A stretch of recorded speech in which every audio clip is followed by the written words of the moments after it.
over to the T word, man. Let's talk about it, man, because boy, it's what, a couple months now at least, and nothing's happened. Talk to me, guys, because I was always skeptical. There's a couple people, no names from beat, who wanted thing happened when it started to fall out. But where's the money, man? All these WTO reports and stuff. I still believe it's going to happen, yeah, because you man said Yellin's crossing the ball now, innit? So then man know there's a takeover coming. Sometime Bruce said, I want to attack for the next 9 games. I said, yeah, there's a takeover coming. Man wants to attack. Man's trying to impress the new owners. Don't get it twisted. Yeah. Man knows there's a takeover coming. But you think Yellin knows? Man changed the formation. He said, for the next 9 games, I want to attack. So what happened to the last 28 games we've been playing, bro? He's been warming up. For the last 28 games. Good about. He's warming up. I just realized that the takeover company is trying to impress the new owners. You're going to see Bruce on the touchline doing all this shit. It comes down to basically, obviously, there's a lot of red tape involved and processing documents, all that kind of stuff. So, boy, yeah, hopefully it's still like the last between 85 and 90% done. Like, there's no reason why it should drag on for this long without any news. By now, we should have known whether it's not going to happen. The Premier League need the money, fam. They need the money. They need this spread. Believe me. I mean, my personal view is I think it's going to happen. And the reason why, I'm not worried about this report that's come out today. I've had a look at the report. And one, it says that an individual entity in Saudi Arabia is involved in the piracy. So the piracy, it doesn't state that the Saudi Arabian government or the PIF are involved. It just basically states that the Saudi Arabian government have not done enough, or they haven't prosecuted or incriminated the individual entity that's involved. So how does that link the PIF to the piracy? And the PIF are the ones that are purchasing Newcastle United, so it doesn't. Go on, sorry. No, you finish off, Pete. Yeah, that's my point. That's why I'm confident that it will happen, because there's no direct link there. Absolutely spot on. I've never wavered. Right from when those documents in Company's House came out, I've never wavered that this deal wasn't going to go through. Initially, they always say a takeover will take up to 4 weeks. Now, obviously, the project restart and all the other bits that are going on, it's taken a lot longer. It's gone into 3 months now. It's nearly out. Now, the thing is, I think 95% of this deal has been done for a while. Yeah. I think all the genuine questions about are you a fit and proper person to run this football club, they've all been answered. They've been asked. They've been answered. Everything's been documented. That was what was going on in April and May. What we've been waiting for is this piracy stuff. The piracy stuff. I mean, nobody's even talking about the human rights stuff, and that was the initial concern at the beginning. Nobody's even talking about that now. That's been and gone. You know, you got Miguel Delaney that's still yapping about it on Twitter, but actually nobody cares anymore. You know what I mean? And I'm not saying that people shouldn't care. What I'm saying is it's not a factor in whether it's going to pass or fail anymore. No. It's the piracy stuff, and the piracy stuff directly affects the Premier League. So they have to make sure that it's watertight. They have to make sure that there's no comeback on it. Now, basically, from what Emmy was saying was spot on from the WTO report, should I say, in that people within Saudi Arabia are suspected to be accessing or using the streams, the illegal streams, but actually it doesn't directly go back to the government. It doesn't directly go back to Mohammed bin Salman, who is the head of the PIF. He's the only link to the PIF. No one else in the PIF is actually directly involved with that government.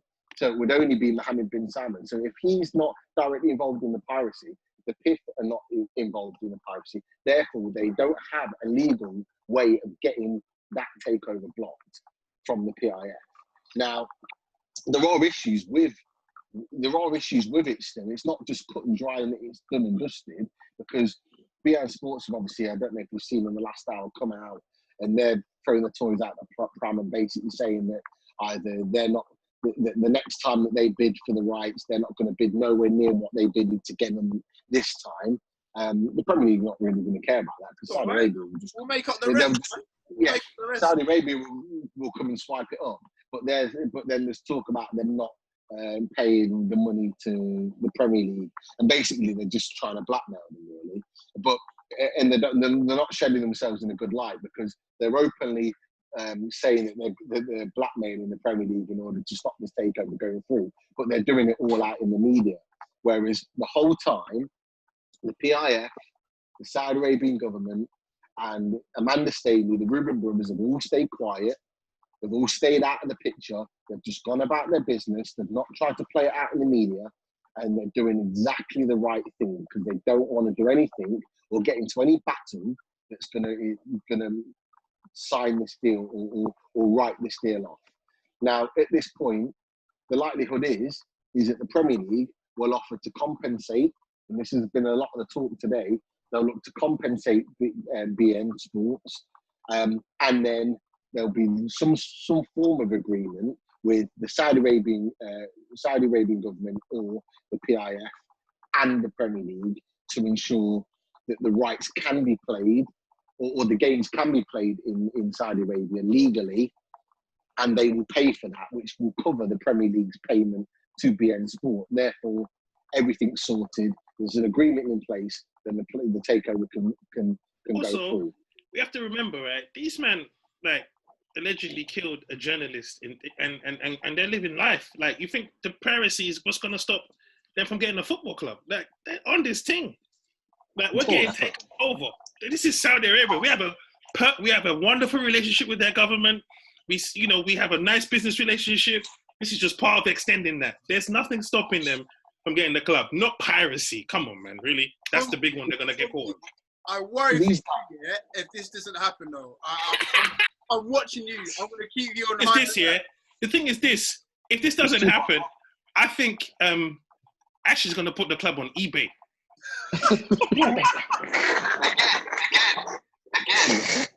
Trust me, he does not want this club anymore. Did you see the queue outside Sports Direct yesterday? He's panicking right now. He's trying to sell that club as no one's allowed to come to the games. You think Ashley cares? All he cared about was the fans, because they're going to buy tickets. There's no one in the stands. He doesn't want this club. Trust me. You know what? The Premier League want the money, man. The Premier League want the money. They want that cash. Like, I was listening to an interview Richard Masters done. It's a few weeks ago. On I forgot who interviewed him, and he was asked a question about potentially the Premier League putting more funds aside for the EFL, so some of them clubs don't go out of business. Richard Masters replied saying, we need to sort our finances out first of all, because we've got 20 Premier League clubs here, not going to get nowhere near the amount of income they're getting last year. So where's the money for them to filter down into EFL? So this money coming in from Saudi Arabia, it's going to be a win-win. So he's going to find a way, like Pete said, to get this deal done. So I'm confident it's going to happen. Hey, if you get relegated in this period, you are pissed. Yeah. Imagine if we get relegated and we're in the championship with like billionaire owners. I can live with that. You can live with that. Listen, I don't care if we're in League One, as long as we have the Saudi owners. I can't live with that as well. It's going to be one season. I don't think we'll get relegated. We ain't going down, man. But I'd rather get relegated with Saudi money than stay up with Bruce money and with whatever his name's money is. I'd rather that. The thing that we've got to remember is that these guys that are looking to take over, you even look at them individually. Amanda Staley, who's been a massively successful businesswoman, done some massive transactions, not just in football, but just in the world. Made some big transactions. She's got some high end, links all over the world. Yeah. We've got the Reuben brothers. They're in the top 10 richest people in the country. I think the top 2, in fact, they are. Yeah. On their own, they'd be in the top 2 wealthiest in the Premier League if they would just buy the club on their own. Right. They're worth 16 billion alone. Only Sheikh Mansour's worth more. And then you've got the PIF who are just blowing everyone else out of the water on their own. These guys would have not underestimated all of this stuff coming out. They would have known about the piracy. Yeah. Why do you think they shut the piracy off back in August last year? Because they had the intentions of taking this club over. They wanted that stuff done because they had the full intentions of taking over the club. They would have known this was coming. Yeah. They would have known they would have had to have been patient, and that they would have known that there would have been a media frenzy. Do they think it would have taken this long? Probably not. No. But actually, you know, they want to massively invest in football and in sports in general, and they know this is the way in. Nobody put 17 million, right? No matter how many billions you've got, nobody just put 17 million pounds in a deposit and just thinks, oh yeah, forget it. Nobody in the business world or nobody in life would just walk away from 17 million pounds. Even a house deposit, you're doing everything you can to get that money back. Of course you are. Yeah, of course.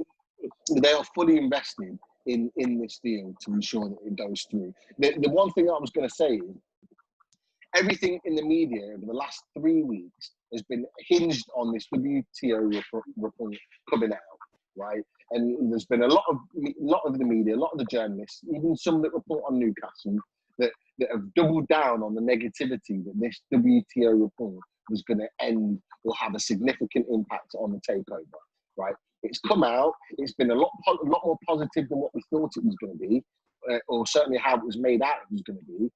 There is nothing now that's stopping this deal from going through. Nothing. So for me, in the next week and a half, this should be getting wrapped up. I don't see how many more questions the PIF, Rubens and Stavely should be answering. There's not many more questions. It's all there. They need to be wrapping this deal up, and it should be getting done now. Plus, the focus should be on the launch of the Prem right now. Do you see what I'm saying? As opposed to a club being taken over. Once we get out this, the Prem is back, they're going to be looking for another story. Nothing from each one of you. What one thing would each one of you do first then? If you take over after one thing. If it's a signing, contract renewal, new changing facility, one thing. Seb, you go first. Well, obviously, it's not the transfer window yet, so obviously things like training facilities, that takes time. New signings, that's to wait till summer. So I don't think you can include those. The first one... Statement intent, boom. Mbappe, boom. There you go. Stop talking about Mbappe, please. And he said, I'm crazy. And you might say, I'm crazy. Man said Mbappe. If the transfer goes through, I'll go all out for Philip Coutinho. Okay. I reckon we'll get him. I think we could get him. All right, M-Dog, what are you saying? For me, we need to get a director of football to run the operations of this club. I'm sick and tired of Lee Charnley. Like, Joe Kinnear, Buddy McLaren, Dennis Wise. Oh, these idiots. Like, we need a proper director of football, best in class, to run the football operations of this club. Bumby, what are you saying? Hey, Bruce has got to go, man. That's the first. It's cold out here, it's cold, isn't it? He's got to go. Him and Danny Rose together. I want them out together. I want them to hold hands as they leave. I want to see a new coach swiftly. P, what are you saying? I'm going to go slightly different to Emmy. I wouldn't go director of football. I'd go sporting director. And as a director of football, you basically have the say on the transfers. You basically organise the transfers. I want whoever the manager's going to be to do that. Sporting director does it on sort of a club scale, does in charge of all the scouting, in charge of all the sort of the global promotion of the club and the players. Get that guy in. There's a lot of top quality sporting directors around. Get them in straight away. The first thing I'm going to do is pull out a can, maybe 2, maybe even 3, and I'm just going to toast the good times because. No, we're doing that here. We're doing that right here. Straight up. Yeah, I hope we do because we've suffered too. With Ashley for 13 years, but going on beyond that, we've suffered too long in not having enough ambition as a club. So I'm definitely going to celebrate that when it happens and toast in the good times.